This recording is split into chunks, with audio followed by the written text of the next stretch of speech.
Good morning, everyone. Today is fill the pots with water, kick on the gas burners, pull out the old pressure canner, and see if we get some crop pressure can today. When you're doing the low acidity foods, anything that's basically above probably 5.8, 5.5, you really can't get away with that hot water bath canning method with some, a little bit of lemon juice or, a little bit of tomato in it, to bring down that acidity. You got to switch over to the pressure canner. It's a piece of cake to do. Works really well. So if you gotta test your product, get a pH tester. If you're gonna do something that you know is pretty neutral, like today we're doing beets, use your pressure canner and go for it. So follow along. We're gonna heat up some water and go get some skins slipped off some beets and see if we can pressure can up. So we're dealing with mega beets today, big honkers. I mean, I don't have a very big hand, don't get me wrong, but sucker's wider than my hand almost when I grab it. So there's about 10 of those in here, and then we've got pails of these guys. We're going to take these 2 pails first and get them dumped in, get them cooked down enough that we can slip all this skin and get them cut up, because we're going to put them in jars, and we're going to do them in smaller jars. So we're going to be using the pints, and we like to cube ours. I understand that when you reheat them, it's going to turn the water pretty red, but for us, then we can decide whether we want 1, 2, or 3 jars for a meal, and we'll get a lot of these made today. It's going to be a blessed day when it comes to the beets on the farm. So follow along. It's Sunday morning, just as the sun rises. Kids are out getting the milking done, so it's time to get on these beets. So we're going to start slipping these dirty devils into some nice hot water. Get these things cooking down. I mean, look at that thing, man. That thing freaking awesome. Get these things cooking down so we can get all the crap off them and get the skins off them.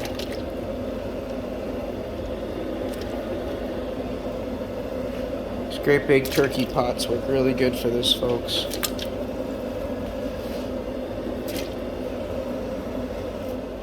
So back in the house, the beets are out there just cooking away for 25 to 30 minutes to slip those skins off in that hot boiling water. So what I'm going to do is I'm going to prep my jars. These are all wash jars from last night. I'm going to set it at about a half a tisk because these are only pints.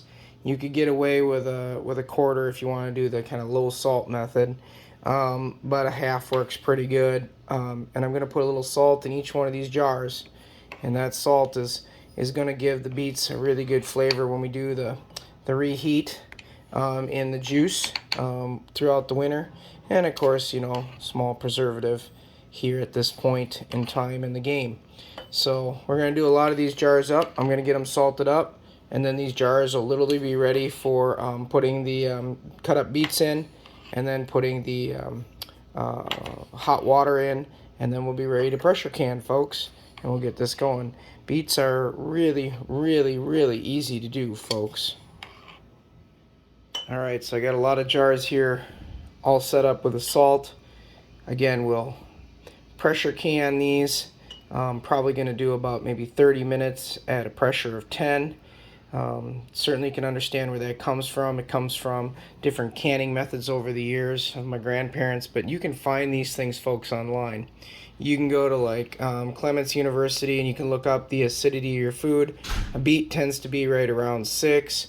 You can go to the Ball canning site or the Ball book and look up how to do beets there. They'll tell you, for quart jars, use an amount of salt, probably twice this amount. They'll tell you the pressure to can them at, and they'll tell you to pressure can them, because of course when you look up the pH, you're going to see a lot of beets are right around 6, 6.8, somewhere in there.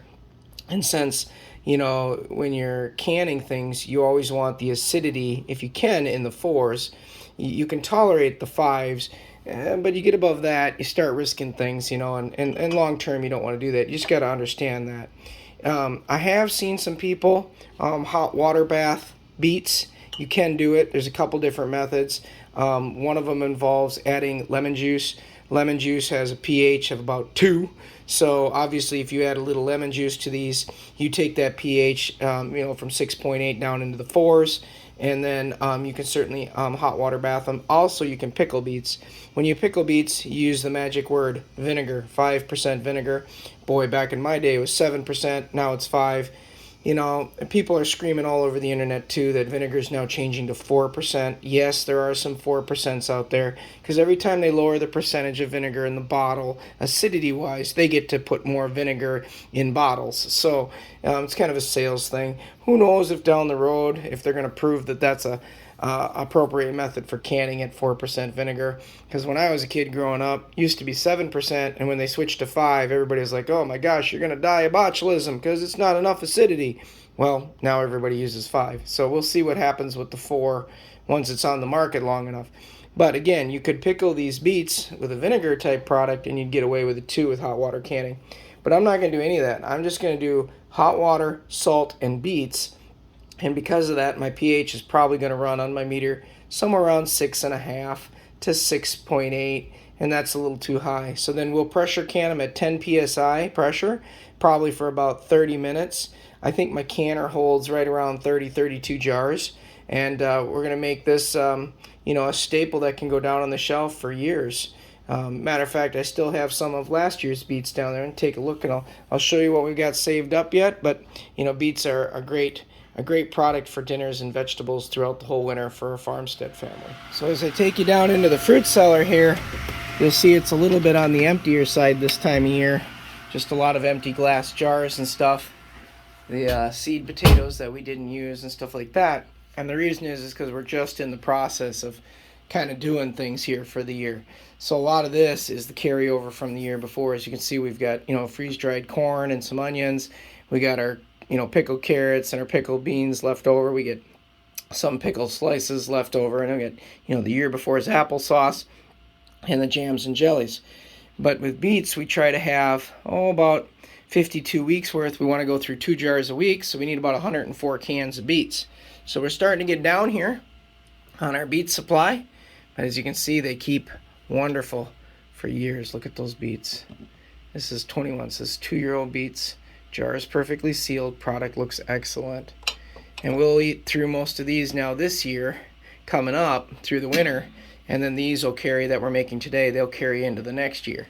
So that's how you do it, folks, when you're doing self-sustainability. It's not always about the buck, unless you're talking about what you save at the grocery store. It's more about, producing your own food and living off it. So this is where the cellar's at right now. And as you can see, we do have, I think we have all the way back to 2020 beets. So going to be 3-year-old beets, doing great on the shelf, and we will be using those up this year for sure. So, folks, that's how she works. Also, we got some pickled beans made up, folks. Chunks of onion, some dill in there. Boy, those will be delicious. How pretty those things look.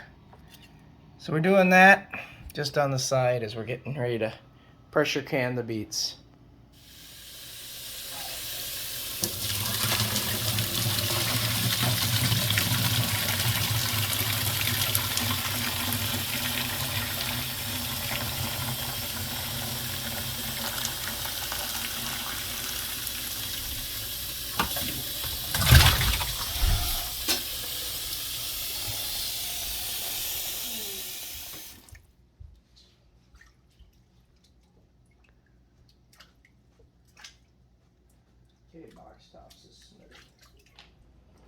Alright, so we're at this stage of the game. The girls have washed the skin off these beets. And don't panic with the color. These are a yellow beet that we're using this year. This is not necessarily, an optical illusion or anything like that. Most people think of beets as red, but this year we went with kind of a yellow. I think it's more of like a hybrid color, okay? But these girls are just dicing them up, and from here we're going to take them and put them into the jars, and then we're going to add our hot water, and we're going to get this stuff rocking and rolling. Look how nice this looks, just getting them all done. This is great. Look at that big beet. Alright, so we're jarring up here right now. Trying to leave at least about an inch of headspace in these. Boy, are they going to be pretty. And while they get these guys jarred up, we've got some hot boiling water going over here on the stove. And out here, I'm getting ready the pressure canner. And I got a tablespoon or 2 of vinegar in here. And I got about 2.5 inches of water in here. That's all I'm gonna need. So we'll start getting this heated up too. Now that I got things warming, I'm gonna start putting in the hot jars and start arranging them. And we'll get this canner loaded up. Pressure canning is kind of fun, folks. All right, so while they're chopping over here and Tabitha was jarring up, now we're putting the hot boiling liquid in them. It's going excellent. We're also getting the jars that are all sealed up already out there to be pressure canned. It's a whole process here, folks. So on this canner I can get 16 in on a layer, and then I got to add a divider so that the jars don't wreck themselves. It's always a little tricky adding this divider because I like to get it so it's not too much on a jar. Ooh, that water's hot. Once I get it in there, we're good, and then I can start putting the next jars on top. And normally I can get about 32 in here if I do this right. All right, the pressure canner is full. So now we'll start getting things put together here. Get things lined up, get the heat turned up. There we go. Keep this off until steam's coming out, and we'll get the heat cranked up. All right, the heat's cranked up. We'll take our little jiggler, and we're gonna put it on 10, which is this one right here. But we're not gonna do that until I see steam coming out of there. Once I put it on 10, we're gonna regulate it. So if you look over here on the pressure dial, that it's at about 10 there too.